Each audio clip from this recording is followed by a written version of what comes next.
Let me tell you about Josef Mengele, one of the most reviled men in history. This is a story that will make your skin crawl, but I want to take you on this journey because it's essential to understand how someone like him could exist. Imagine living in a world where science was twisted and distorted to justify the worst atrocities imaginable. That was the reality for thousands of people during World War II, particularly at Auschwitz concentration camp. Josef Mengele, a physician with an unyielding faith in Nazi racial theory, was at the heart of this horror show. You see, Mengele came from a privileged background. His family was wealthy, and his father's business thrived even as Germany's economy teetered on the brink of collapse.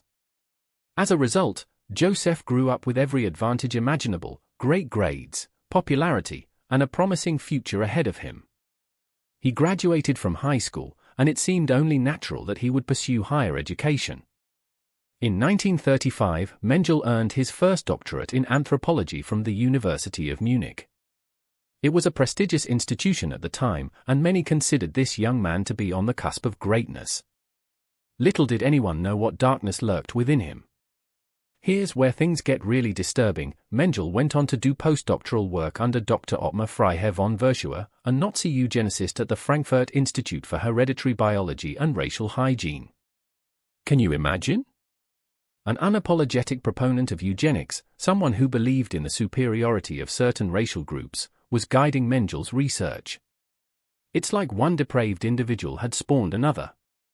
Now, think back to your history classes, or better yet, imagine being a prisoner at Auschwitz during those dark days.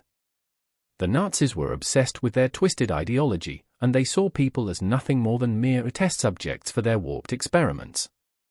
Mengele took this doctrine to an extreme level, reveling in the suffering of others.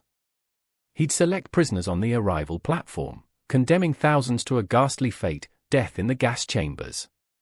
Then, he'd reserve some for his gruesome medical experiments, treating them as nothing more than lab rats. It's like he took sadistic pleasure in inflicting pain and watching people suffer. You might be wondering how someone so vile could slip away without facing justice. As World War II came to a close, Mengele escaped the camp with other Nazi officials.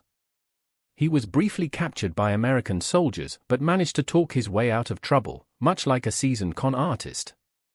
Eventually, he made his way to South America, where he spent years living under an assumed identity as Wolfgang Gerhard. Fast forward to 1985, Brazilian police discovered Mengele's grave in São Paulo and confirmed it was indeed the infamous Nazi doctor who'd been hiding for so long. It turned out he died a few years earlier, fittingly, perhaps, in a swimming accident. Now, I want you to take this story with you wherever you go. Remember Josef Mengele as the epitome of human depravity.